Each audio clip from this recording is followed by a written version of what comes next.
Welcome back to News Geelong. Our local coast is a treasure trove of natural wonders, and much of the work is done by the Great Ocean Road Coastal Committee, which has a strong environmental focus to ensure we keep it that way. Debbie Meaney reports. The Great Ocean Road Coast Committee has received $629,000 to help with revegetation and to look after the habitat along the coast. I spoke with Darren Cheeseman and Richard Davies about this wonderful funding. The federal government is putting in a grant for $629,000 to help protect Victoria's unique coastline.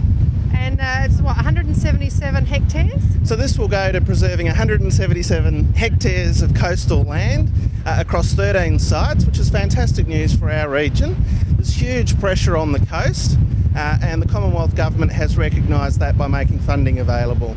And is that because of the number of people coming down to the coast? Is it environmental, bit of everything? Oh, it's not only, of course, population change. More of us do want to live on the coast, but also, of course, with a changing coastal environment. Climate change is having a real factor and a real impact on the coast, and I think investing into the coast will help preserve and protect it.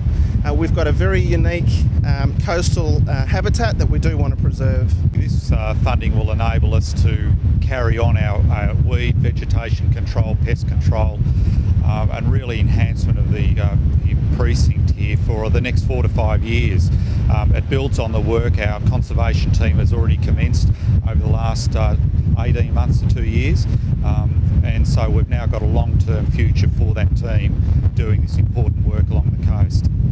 And it is important work, looking after certain specific animals and weed control, that kind of thing? Yes, yes it is. It's really enhancing the natural vegetation, encouraging more Indigenous growth by removing weeds, removing pests, which will be a great benefit to the local wildlife as well. At a windy steps here on the Surf Coast, this is Debbie Meaney for News Geelong. Thank you, Debbie. Surf Coast Shire has fenced off a section of the Jan Juc Creek following elements of asbestos being found in the top 150 millimetres taken from the recently topsoiled area around the reserve. Debbie Meaney has more. Some asbestos has been found in Jan Juc and also in Anglesey. The council has moved to fence off the area, investigate and also protect people around the fence line. I spoke with Brian McKittrick, the Mayor, about this concern. Yeah, look, we've had actually two recent events where we've had asbestos found in fill that's been deposited in some of the construction in our shire, which is unfortunate.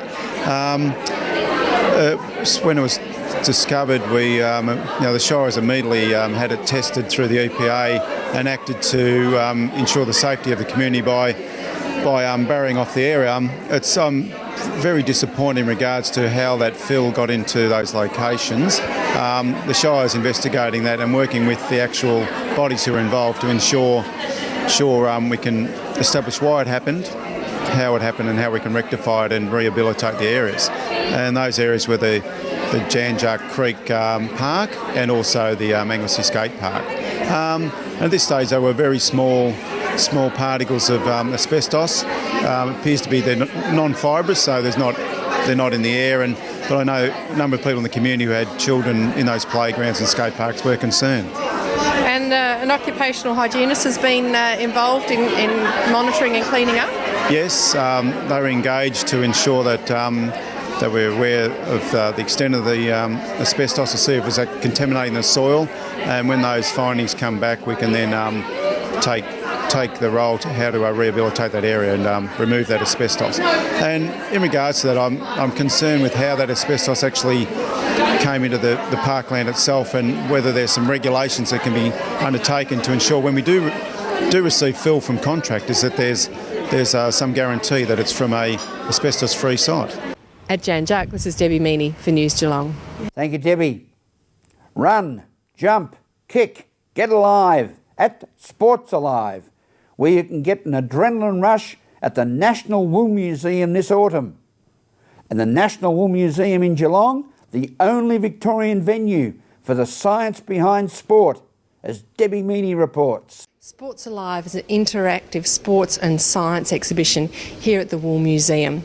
I spoke with Councillor Cameron Granger about the exhibition, which runs from the 12th of May to the 13th of March. We try to get as many interactive sort of exhibitions for kids in particular to come down to the National Wool Museum. As you say, during the school holidays it's a good idea for families to bring their children down here and let them compete against each other, or perhaps compete against their parents. One of the lines we're saying are are you bigger than your brother or are you sweatier than your sister? Come down and try it out and see if you throw like a girl, see if you can throw faster than your sister, kick a ball more accurately, handball more accurately, or even putt more accurately.